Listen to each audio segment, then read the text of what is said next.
자비다 조병수입니다. 우리는 6월 호국의 달을 맞이하고 있습니다. 이때쯤이면 나라 사랑에 대한 마음을 다시 한번 되새겨야 되겠고, 또 분단된 우리 한반도를 생각해 보는 시간을 가져야 될 것 같습니다. 우리 신앙의 선배들은 지난 한 세기 동안 나라를 사랑하고 또 교회를 잘 지켜왔습니다. 그러나 현금에는 교회 다양한 문제들이 생겨나고 있는 것을 봅니다. 오늘은 특히 이 교회 문제들 가운데 교회 분쟁에 관해서 이야기를 나눠보려고 합니다. 오늘 두 분 대담하실 패널을 모시게 되었습니다. 먼저 법무법인 로고스의 변호사이시면서 또 사목이시고 참소망교회를 담임하시는 오준수 목사님 나오셨습니다. 목사님 반갑습니다. 네, 안녕하세요. 중앙대학교 법학대학원 교수이시며 한국교회 법학회 학회장이신 서헌재 교수님 모시도록 하겠습니다. 먼저 우리가 이 교회 분쟁이라는 좀 큰 현실 앞에 놓여져 있는데, 대형 교회들이 건축을 하거나 또는 자녀에게 이 목회자의 세습을 하거나 하는 이런 일로 교회 분쟁 소식이 적지 않게 많이 들려오고 있습니다. 도대체 이 교회 분쟁을 어떻게 우리가 유형화해야 되는지 우리 오준수 목사님 먼저 잠시 말씀해 주시면 좋겠습니다. 예, 제가 말씀드리겠습니다. 무슨 또 유형으로 이렇게 분류하기는 좀 어려운 면이 있습니다만은 최근에 교회 이 분쟁의 가장 큰 그 이슈를 끄는 그런 내용들은 되게 전임 목회자와 그 후임 목회자 사이 과정에서 거기에서 이제 비롯되지 않는가 이런 생각을 해봅니다. 특히 전임 목회자라고 하면 이제 원로 목사를 이제 포함해서 이렇게 생각을 해볼 수가 있는데요.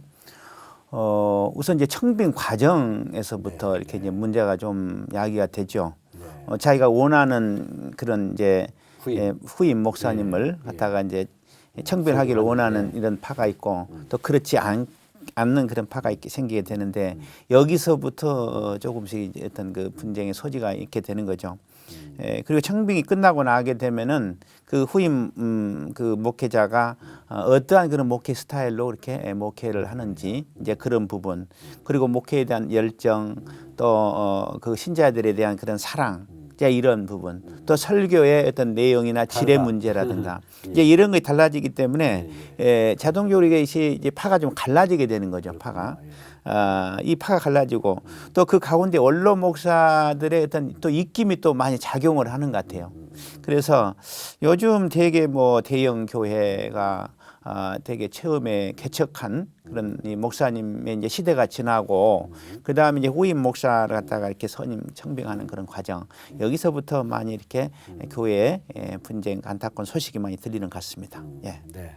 아마 우리 현실 이 교회에서 가장 많이 일어나는 문제 가운데 하나가 지금 말씀하신 이 청빙, 이제 전임자, 특별히 교회를 개척했던 전임자가 떠나고 이제 후임자가 오면 뭐 세대 간격도 당연히 생기고 또 앞에 목사님이 가지고 있던 이념과 뒤에 후임받은 분이 갖고 있는 이념도 다를 테니까 그렇죠. 또 그거에 대한 호불호가 서로 이제 갈리겠고 그런 문제가 사실 큰 것 같습니다. 서 교수님께 묻고 싶은 거는 이런 이제 한국교회 분쟁 사례를 많이 연구하셨는데 도대체 우리 한국교회의 전체 퍼센테이지에서 분쟁이 어느 정도 지금 나타나고 있다고 생각을 하십니까? 예, 일부 신문 보도에 10%다 또는 30%다 이렇게 이제 수치를 제시하고 있는데요. 사실은 이게 이제 정확한 무슨 그 조사나 이런 데이터에 근거한 것 같지는 않습니다. 왜냐하면 소위 교회라고 하는 게 여러 사람 모이는데 그렇죠. 그게 이제 뭐 크고 작은 갈등이 다 있겠죠. 그래서 이제 분쟁이라고 한다면 그 갈등이 이제 어느 정도 수준이 와야 분쟁이냐 하는 것에 대한 기준이 서로 틀리고 제가 봤을 때는 그래도 이제 분쟁이라고 한다면 이제 교인들이 크게 뭐 두 파나 세 파나 나눠져 가지고 지속적으로 다툼이 생기게 되고 이것이 교회 내에서 이제 봉합되지 못하고 가령 뭐 언론에 노출된다든지 특히 이제 뭐 교단 재판 기관이나 법원 이제 소송으로 제기되는 뭐 이 단계 정도까지 심각한 이제 분쟁이다. 이제 그렇게 본다면 사실은 뭐 일반인이 생각하는 것보다는 훨씬 그런 심각한 교회 분쟁은 그렇게 큰 퍼센트는 아니다.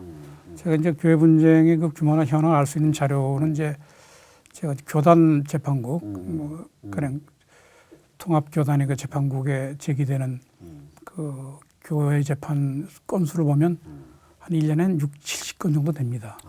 그러면 이제 통합교단이 이제 우리나라의 최대 교단인데 한 8,000개 정도 교회가 있는 걸로 알려져 있어요. 그래서 이렇게 이제 교단 재판까지 가는 사례는 한 1% 정도 아닌가. 더군다나 그게 이제 교단이 아니고 떠나서 이제 법원에 소송으로 제기된 건수는 그보다 훨씬 적지 않냐. 그래서 법원에서도 사실은 뭐 교회 소송을 따로 이렇게 통계로 잡거나 그렇지가 못합니다. 그래서 그렇군요. 뭐 일반적으로 사람들이 다 추측하는 정도지. 저는 차제에 우리 교회 분쟁이 이렇게 심각하다면 범교단 차원에서 한번 그 정확한 실태 조사를 좀 이렇게 해서 그 원인과 이런 대책을 세워야 되는 것이 아니냐. 그런 한번 의견을 제시해보고 싶습니다. 네, 그러네요. 예.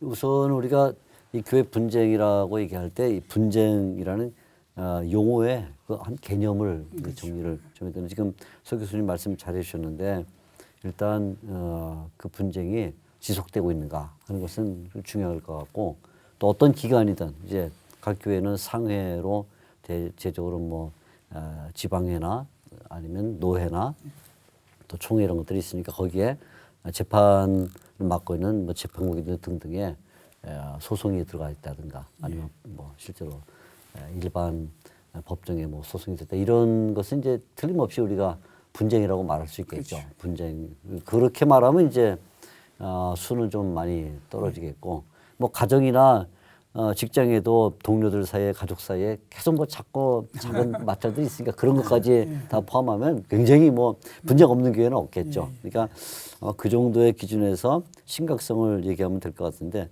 계속 이 분쟁하는 수가 통계적으로는 증가하고 있다고 봐야 되겠죠.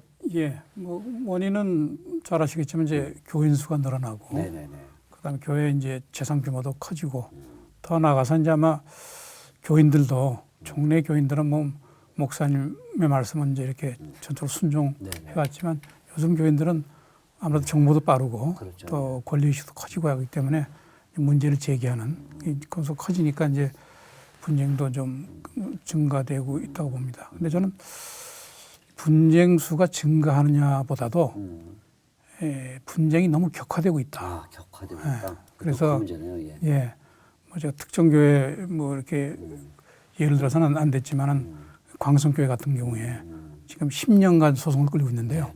저희가 조사해 보니까 한 소송만 민사 형사 소송만 한 60건을 하고 있습니다. 예. 근데 거의 뭐 치고받고 싸우는 수준이네요. 뭐 이러다 보니까 이제 법원에서도 교회 사건이라면 아예 판사들이 손을 대적했습니다. 참 어려운 이게 뭐 일종의 사회 문제이기도 하지만 또 종교 문제니까 아마 판검사들도 참 골치 아프리라고 생각이 드는데 오 목사님 그 뭐 사실 교회 분쟁이라는 것은 몰라 우리 시대 문제일 뿐만 아니라 뭐 기독교가 태동되던 시점부터 지금까지 줄곧 나타나는 일들이었는데 시대별로 교회 분쟁한 어떤 이유들이 좀 정리될 수 있을까요? 네, 그거 이렇게 조금 그 간추려 본다면은 초기에는 그 뭐 신사 참배라든지 이런 부분, 이게 신앙의 어떤 본질 문제죠. 이와 같은 그 문제를 비롯해서 교리에 대한 그런 이해와 성경 해석의 차이, 뭐 이런 상당히 보면 중요한 문제들이죠.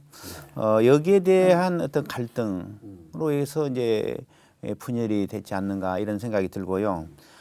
그 이후에 우리가 지금 이 분쟁 형태를 보면은 대개는 그 어떤 교회에서 그 일부 교인들이 신앙의 어떤 미성숙으로 인해서 이런 분들이 이제 어떤 파당을 형성을 합니다. 파당을 형성을 하죠. 그렇게 해가지고 교회에 이제 갈등이 일어나고 이제 분열이 생기는데 이 파당이 형성되는 걸 보면은 뭐 지연이라든지 또 학연이라든지 또는 자기 어떤 그 사회적인 신분이라든지 또 심지어는 이제 목회자와 어떤 그런 관계라든가 뭐 이렇게 해가지고서 이제 파당이 형성되는 그런 경우로 인해서 그렇게 해서 교회가 이제 분열이 됐고요. 최근에 그런 사태를 보면은 대개 이제 목회자들의 어떤 독선적인 그런 교회 행정 이렇게 이제 이야기를 들을 수가 있죠. 대개 예를 들어서 뭐 재정 부분도 목회자가 뭐 임의로 이렇게 사용한다든지 또는 뭐 선교도 마찬가지고 이런 걸 비롯해서 교회 행정에 있어서 목회자가 너무 일방적으로 이렇게 독주를 한다는 그런 내용들이 많이 있고요. 또 이제 목회자들이 어떤 부도덕한 그런 측면, 여자 문제라든가 이런 문제가 있지 않습니까? 또 중요한 건 좀 정치 지향적으로 이렇게 목회자들이 너무 그러기 때문에 그러다 보면은 자기 양들을 제대로 못 돌보니까 그래서 이제 불만이 생기기도 하고 또 다 아는 바와 같이 세습제 때문에 지금 더 큰 문제가 생겼죠. 되게 이렇게 뭐 간추려서 이야기해 드릴 수 있을 것 같습니다.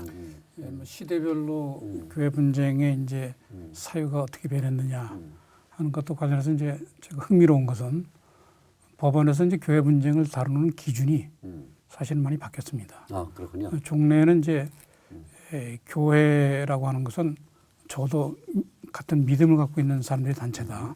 그래서 교회가 이제 분열이 됐을 때 일반 그 단체는 분열이 되면 다수결을 결정합니다. 네. 근데 교회는 꼭 그렇지 않다.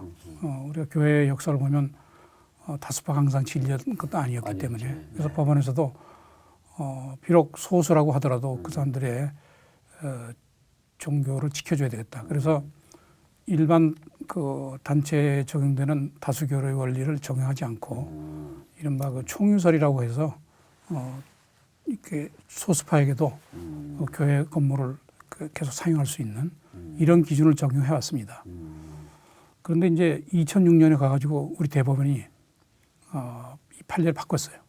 그 주된 이유는 이 교리 싸움인 줄 알았더니 결국은 보니까 재산 싸움이더라. 그렇다면 굳이 왜 일반 단체와 달리 교회에 대해서만 다른 그런 기준을 적용해야 되느냐. 거기에 대한 많은 이제 이런 그 이제 믿지 않는 그 대법관들이 의문을 제기하고 그래서 결국은 이걸 3분의 1은 다수결이라는 그 기준으로 바꿔버렸어요. 아, 다시 다수결 원리. 예, 바뀌었습니다. 이건 한국 교회로서는 굉장히 그 자존심이 상하고 하는 그런 대목 중에 하나입니다. 그렇군요. 사실은 뭐 이 성경 시대 이후의 기독교 역사를 보면 처음에는 이런 재산 문제, 그러니까 돈 문제보다는 일종의 뭐 앞으로 얘기하시겠지만 고린도 교회 같은 경우는 지도자를 누구를 더 선호하냐 뭐 이런 문제부터 시작해서 이제 신학 이론, 뭐 영지주의와의 갈등이라든가 또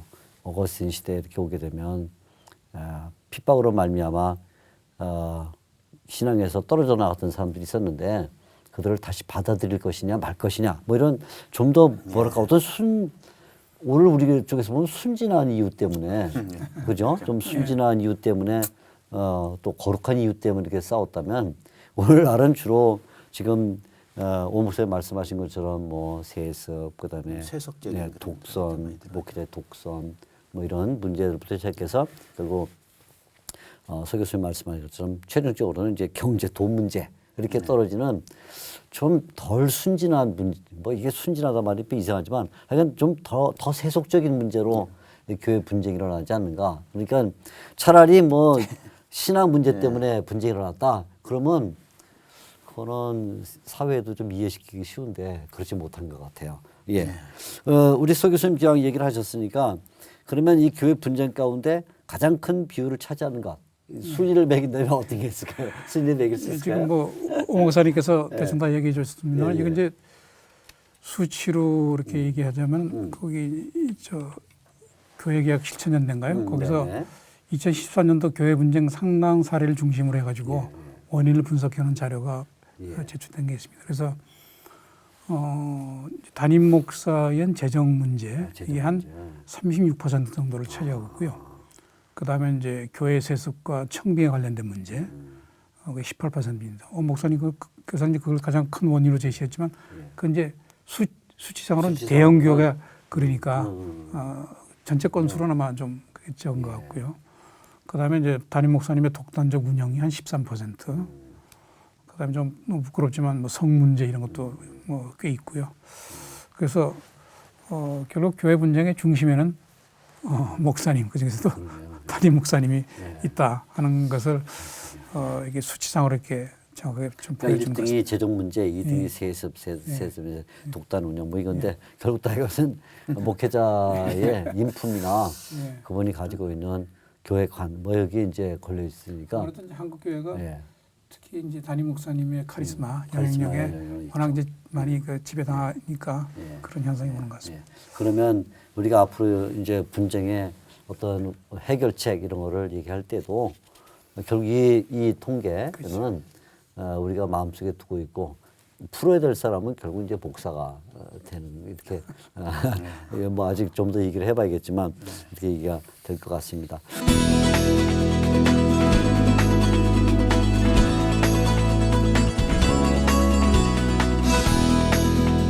분쟁이 뭐 그냥 단순히 그냥 시비 걸고 좀 언쟁이 좀 올라가고 그런 정도가 아니라 이제 감정도 상하고 나중에는 아주 심각한 결과를 낳게 되는데 혹시 뭐 이런 그 사례들을 직접 변호해 보시거나 그런 경우가 있으신지 또 아니면 뭐 그런 참고될 만한 그런 사례가 있으시면 한번 말씀해 제가 주시죠. 직접 또 변호사로서 활동을 해 왔습니다. 예. 그렇기 때문에 예.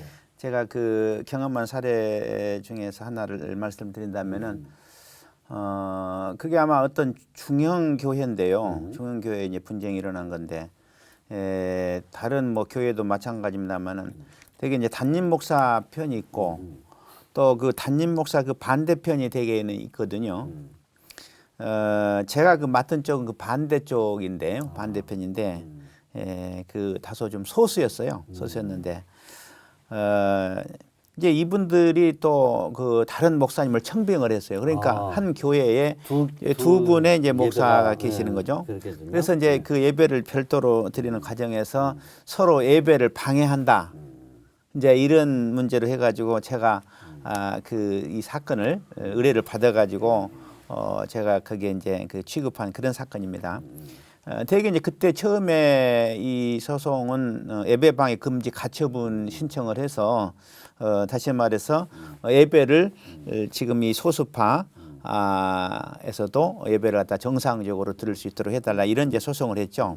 그래서 서로 시간대를 달래가지고 이제 주일 예배를 드리도록 하는 거죠. 이 본당 사용을 하려면은 아무래도 서로 시간대를 달래가지고.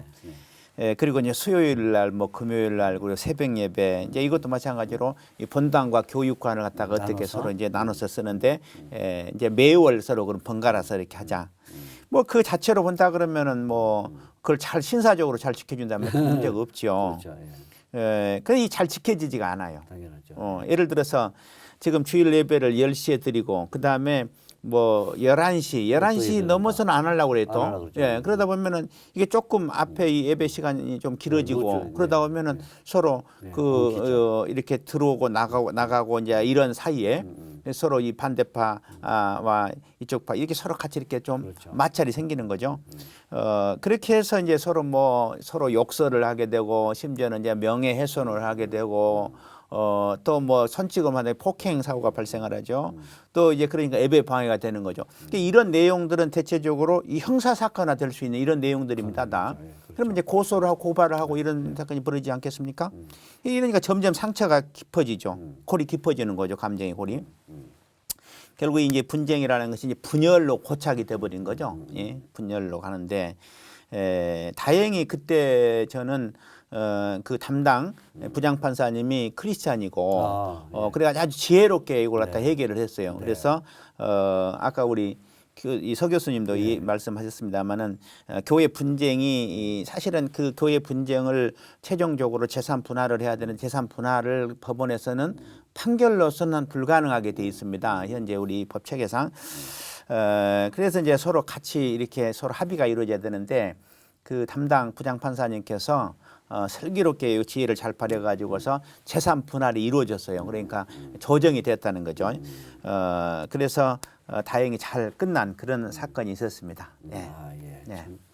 참 뭐 아마 그 오늘날 우리 한국 교회에 일어나는 대표적인 사례일 것 같아요. 네. 지금도 실제적으로 한 교회 이름을 가지고 있지만 공간을 분할해서 아니면 뭐 시간을 분할해서 이렇게 예배하면서 그 갈등이 심화되는 교회들이 많이 있는데 다행히도 그것을 잘 조정해주고 분쟁을 마무리해 줄 수 있는 그런 뭐 기관이나 또는 중재자를 만나면 해결이 잘 되는데 그렇지 않으면 정말 그 뭐 10여 년 이상 뭐 지금도 금방 얘기했지만 어느 교회는 10여 년 이상 그런 갈등 속에서 위아래 뭐 참 반목하고 해서 하나님께 영광커녕이고 뭐 전도도 안 되고 뭐 다 안 되는 경우가 많은데 참 불행한 일이라 생각합니다. 서 교수님 이렇게 교회 분쟁이 뭐 10년 이상 장기화되는 교회들도 많이 있잖아요. 많이 있는데 굉장히 소모적이고 이제 비신앙적인데 결국 그 따지고 보면 세속적인 문제와 별 다를 바 없는 것 같아요. 외형적으로는 결국 재정 문제, 내면적으로는 이제 자존심 문제, 뭐 이렇게 주로 압축할 수 있을 것 같은데 왜 이렇게 그 해결을 못 할까요? 저는 이거 이제 두 가지 이유가 있다고 네. 봅니다. 하나는 이제 그 교회 자체 이제 교인들 분쟁 당사자들의 문제고 또 하나는 지금 변호사님께 말씀해 주셨지만 그 분쟁을 해결해 줄 수 있는 그 메커니즘, 그런 교단 재판일 수도 있고 이제 법원의 소송일 수도 있는데 이게 이 교회 분쟁이 지금 해결에는 굉장히 지금 미흡하다. 그렇죠. 그래서 뭐 분쟁 당사자들 입장에서는 사실 저도 뭐 사실 교회 분쟁을 겪은 사람 중에 하나인데 굉장히 이성적이지 못하다. 이성적이지 못하죠. 그리고 그죠? 굉장히 뭐 우리 역사적으로 십자군 전쟁도 봤듯이 또 종교 전쟁도 봤듯이 이게 한번 종교란 이름이 붙으면은 자기가 다 하나님의 뜻인 것처럼 그렇죠. 이렇게 해서 굉장히 양보나 이런 것들을 전혀 하는 것을 마치 신앙 양심을 저버린 것처럼 이렇게 생각하는 이제 그런 사례가 많고요. 그다음에 이제 이게 장기적으로 끄는 이유는 사실 법원도 종교 분쟁을 해결하는 기준을 지금 잘못 정하고 있습니다. 아까 제가 2006년 대법원 판결 얘기했지만 종례는 이렇게 소수파에게도 인정하고 하더니, 교회 분열을 인정해서 어떤 일 안에 이렇게 그걸 인정했는데 지금은 분열은 이제 완전 인정하지 않고 그다음에 이제 3분의 1이라는 다수결을 기준을 해가지고 3분의 2 차지하면 다 가져가라. 그런데 사실 3분의 2라고 하는 게요. 그게 거의 불가능한 수치입니다. 그렇죠. 왜냐하면 일반적으로 교회 교인이라고 하는 게 교적부에 있는 교인하고 그렇죠. 추석 교인이 되게 한 많이 차이 납니다.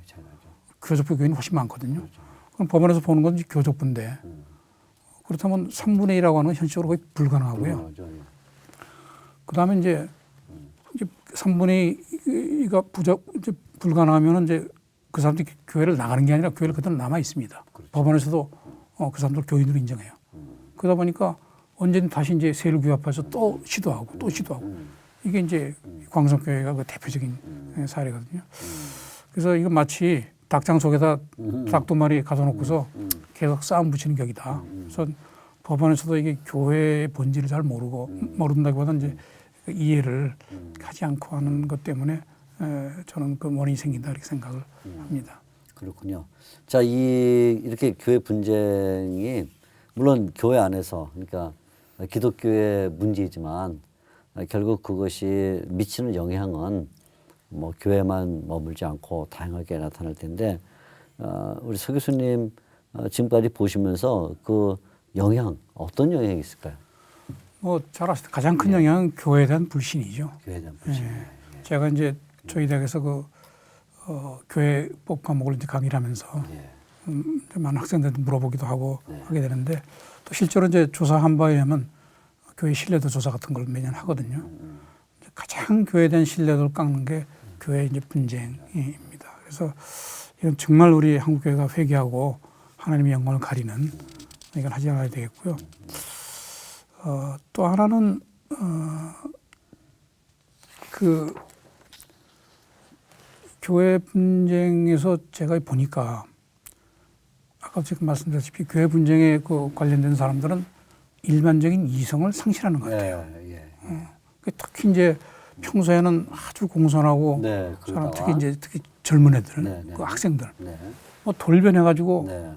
그래서 일반 사회 같으면 그래도 뭐 아무리 싸운다고 하도 기본적인 도린 지키는데 이게 전혀 무너져요. 그래서 저런 학생들을 앞으로 어떻게 신앙으로 지도해야 되느냐.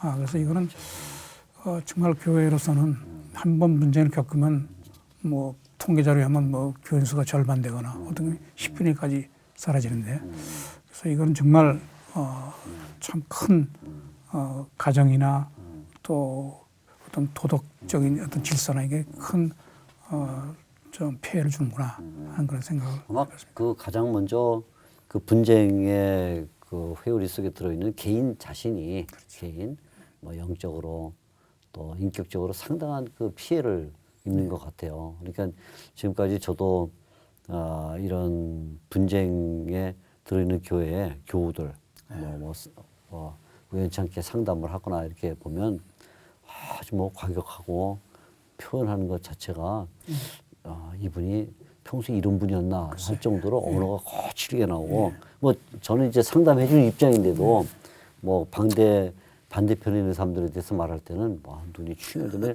그거 보면 우선은 그 개인 자신이 엄청 그 인격적으로 영적으로 피폐해진다. 그리고 동시에 제가 속해 있는 그 교단에도 한 교회가 이제 분쟁하다 결국 분열을 했는데 보면 그 30년 이상 우정을 쌓아왔던 한 교회 교인으로 정말 뭐 주일학교 때부터 아니면 청년 때부터 같이 해서 이제는 50, 60이 된 30년 이상 싸웠던 분들도 딱 그 갈라지기니까 아이 그냥 우정이고 뭐가 하나도 없더라고요. 그냥 다 깨지고 원수가 돼갖고 저도 이제 교단에서 이제 아무튼 뭐 학교에 장을 하다 보니까 그 갈라진 A 교회도 있고 B 교회도 있으면 A 교회에서도 뭐 어떤 때는 특강을 해달라. B 교회에서도 뭘 해달라 이렇게 가 보면 A 교회는 B 교회를 엄청 그 뭐 30년 우정 하나도 없어요. B 교회도 보면 그래서 그런 그 개인의 피폐함 더 나아가서는 뭐 우정이 파괴되고 또 가정도 그 사돈 관계인데 사돈 이쪽 여자 쪽은 A 교회 남고 남자 쪽은 B 교회로 가버리고 이렇게 되니까 그 참 좋던 사돈 관계인데도 그냥 다 망가져가지고 뭐 더 이상 대화도 안 하고 만나지도 않고 이런 걸 볼 때 심지어는 뭐 며느리하고 시어머니 부자간에도 이 딱 다른데서면은 이거 뭐 완전히 가정의 무슨 질서나 이거 완전히 파괴되더라고요. 그렇습니다. 부모님은 뭐 A 교회 남고 자녀는 B 교회로 가고 하니까 이게 뭐 명절 때도 이게 모임이 되지를 않아요. 가정도 다 파괴돼 버리고 사회에 전도가 막히고 교회에 대한 불신으로 하나님 명령 가리는 거는 말할 것도 없고 참 개인으로부터 시작해서 가정과 또 우정관계 등등이 파괴되는 것은 참 무서운 일이라고 생각을 합니다.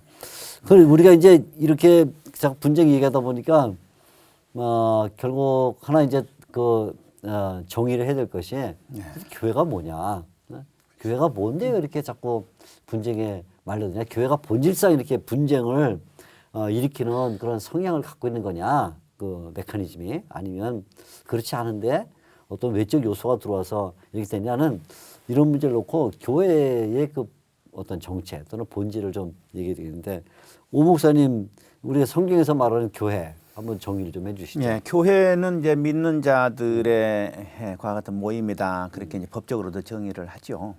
예. 그리고 이제 성경적으로는 주님의 몸된 교회, 주님의 몸인데 결국 이제 몸은 이제 지체들로 이루어져 있는데 결국은 서로 갈라져 가지고 있다 그러면은 뭐 주님의 몸이 어떤 기능을 제대로 발휘 못한다는 것은 명약하나한 일이라고 생각을 합니다.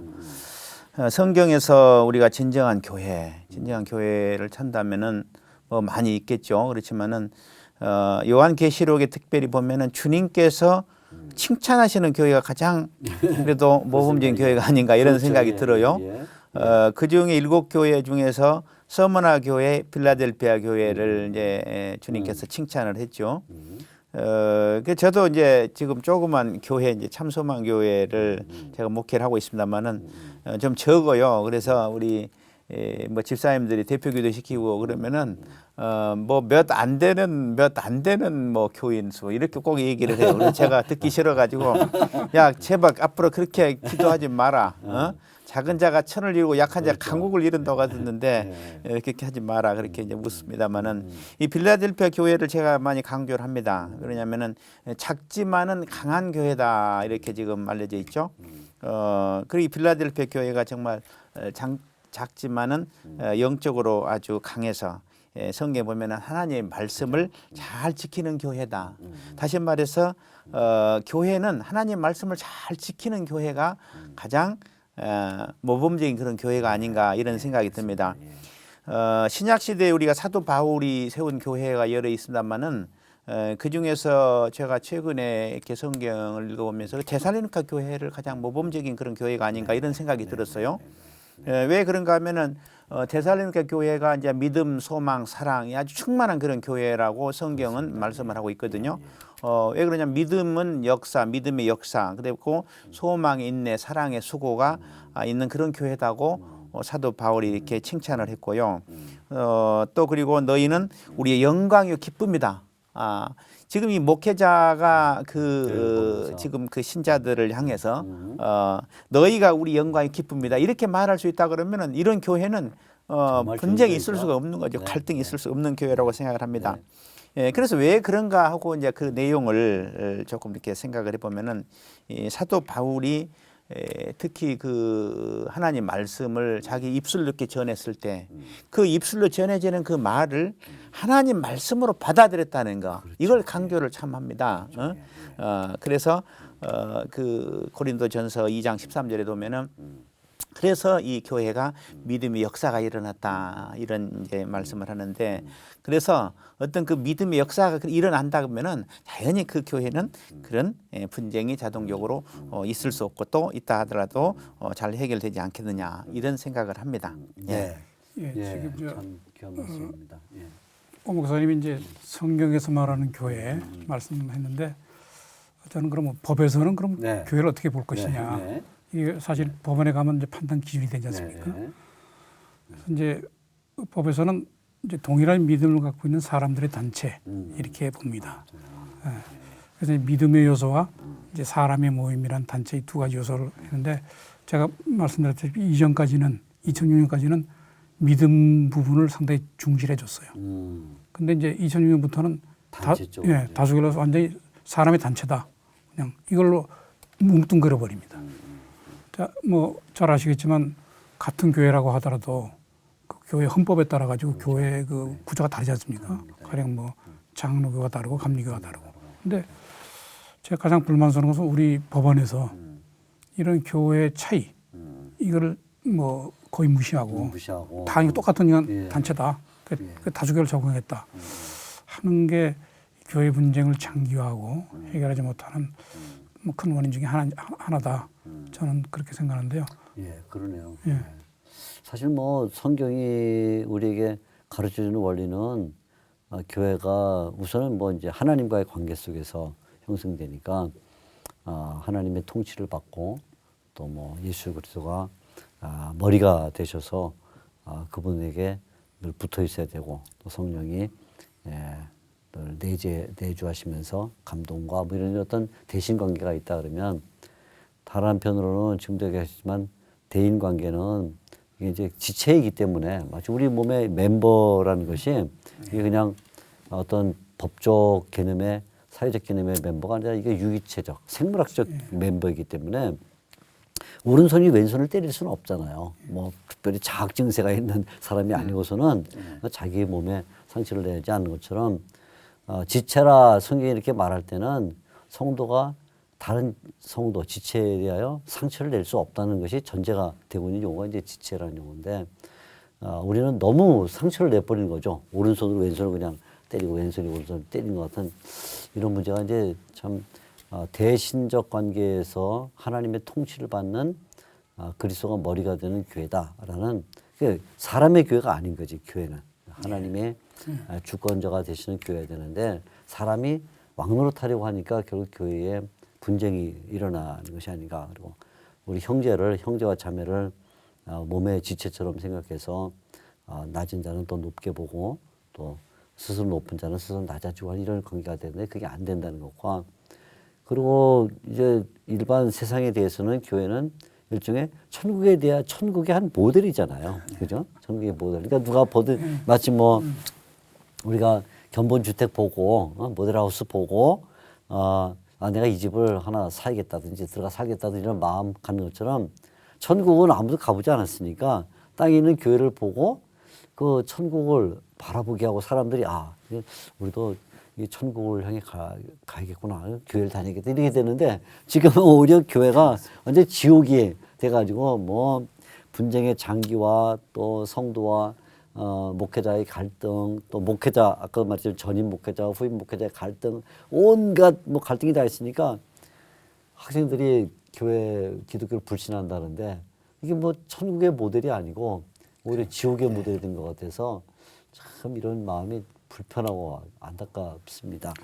근데 뭐 사실은 천국의 모델 되는 교회가 절대 다수죠. 그렇죠. 근데 사실은 이제 찾아보면 맞습니다. 드러나는 거는 이게 말씀하실 때 지옥의 네. 모델 된 네, 교회들만 그러니까 드러나기 때문에 매스컴이나 뭐 이렇게 우리가 밖으로 나타나는 거는 아무래도 문제되는 게만 나타나니까 네. 참 천국의 모델을 많이 좀 보여줬으면 좋겠어요.